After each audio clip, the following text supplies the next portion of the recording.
All right, so how's everyone doing? Um, this is the Wild at Heart review, directed by David Lynch, that premiered in 1990. For this assignment, we were tasked with watching Wild at Heart the movie, and then looking at Armond White, a journalist, his review of the movie and his criticism of David Lynch for some of the choices that he made in the film. To start, I just want to begin with just the movie and some of the notes that I took while I was watching. Um, first, the first thing I kind of noticed is that Nick Cage is like the famous actor in the movie and the main character, and he has some kind of affiliation or connection with Elvis Presley, and uh, this happens multiple times in the movie. In the beginning, when they're like at this hard, like death metal rock concert, and all of a sudden, he breaks out singing Elvis Presley, and there's like a bunch of audio cut ups of girls like gasping in the background.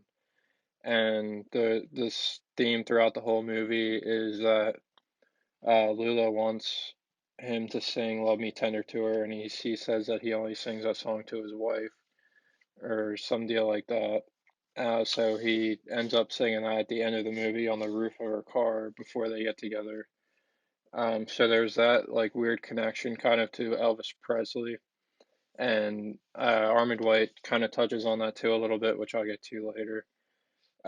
Two, I noticed some of the shot selection. There's a ton of close-ups, especially like face shots. Um, The one I'm most thinking of is Lula's mom, where she's putting the red lipstick all over her face, which is kind of creepy, but like the face shots just show like it almost makes her look like she's crazy. Um, Another thing I noticed about this movie that has been different than a lot of the other movies that we watched, maybe other than some of the more artistic movies, are like real quick cuts and not smooth transitions or black transitions, um, where it'll go from one scene directly to the next.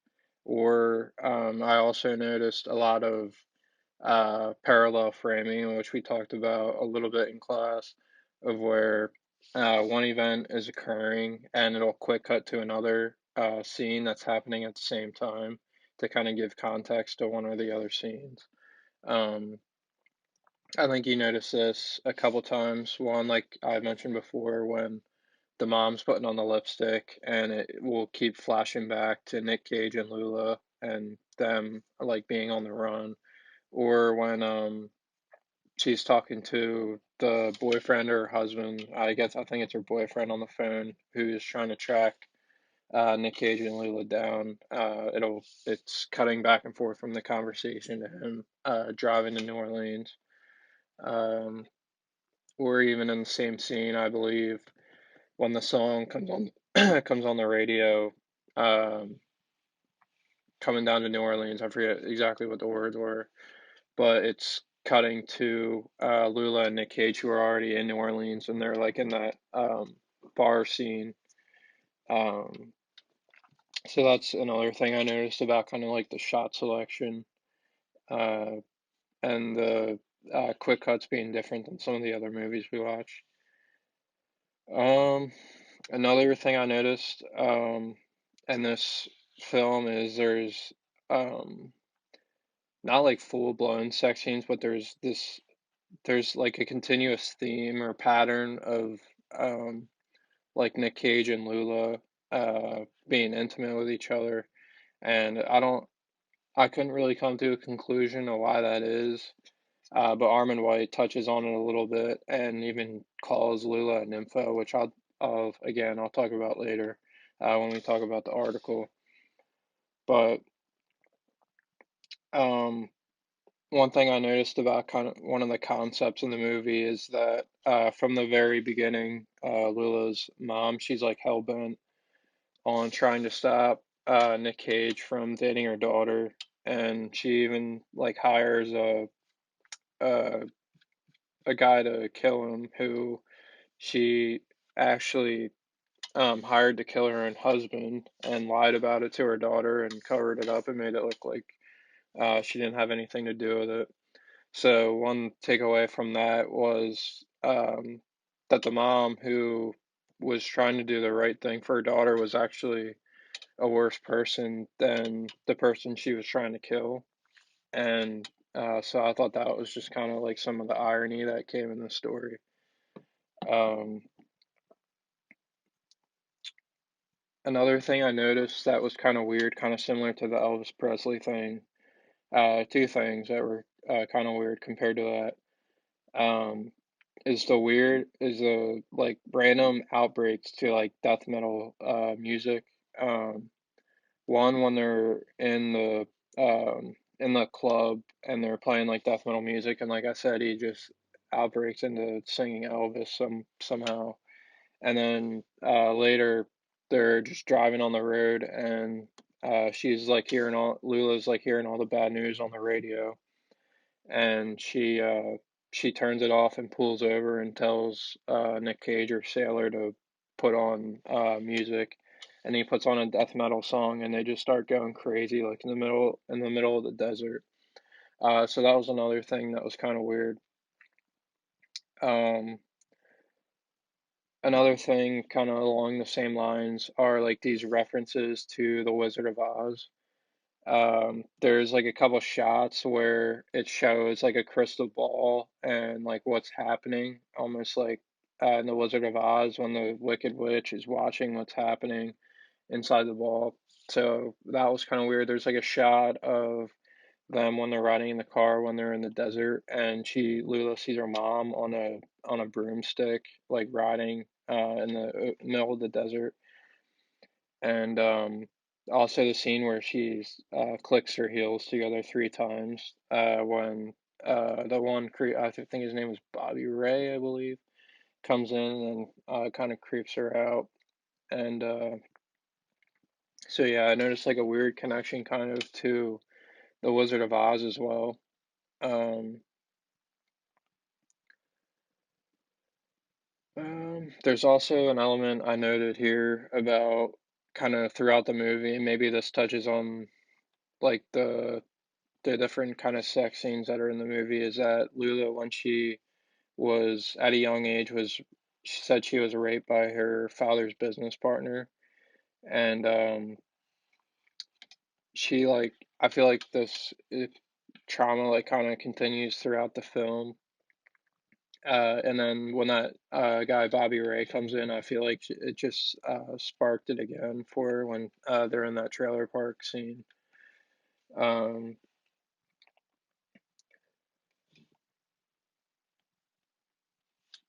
all right, and then I'll start to talk about the article a little bit. Excuse me. He talked about the very beginning scene in the beginning of the movie when Nick Cage just pretty much beats the hell out of a black guy, another guy who was in the army, and literally like bludgeons his head in, and it's pretty graphic. And Armond White says in the article that it was like a direct um, like symbol of white versus black, and that white was gonna win, and that's how they were abusing African American people. Um, the One of the points that White makes in the article is that he did too many shots of matches, arson, and car crashes. And this I didn't really talk about earlier, which was also kind of weird, is that there's like three different car crash scenes. One, the people are already dead. Two, some of the people are dead, and then they have that scene of the girl who, uh, I guess she had like internal bleeding or uh, bleeding in her brain or something, and she died like on the spot. Like she was in such shock, and then she died like on the spot. But there was so many different scenes in Armond White says that like because he included so many, it kind of dulled down the intenseness of each one, in which I actually agree. I thought the same way, and he talked about like matches. There's like several shots whenever they're lighting a cigarette, especially like before or after sex scenes, they're gonna light a cigarette, and there's like a shot of a match, which I guess that is alluding to the fire that killed Lula's dad because they burnt down the house. So I'm guessing that's what that was.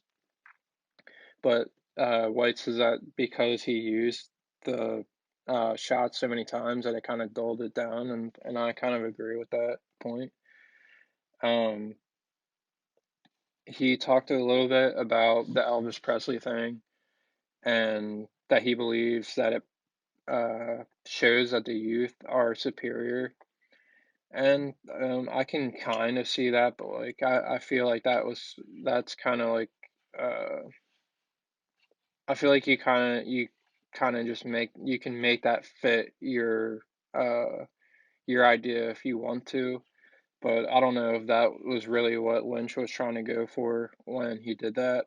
Um, but honestly, I can't really think of any other reasons why he would do that. But um,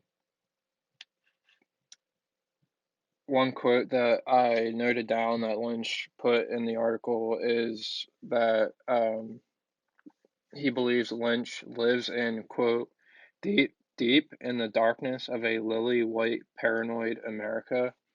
And I guess this shows that, for one, and I also agree with this point, is that there were pretty much no African American cast in the movie, other than the guy who gets completely destroyed in the very beginning.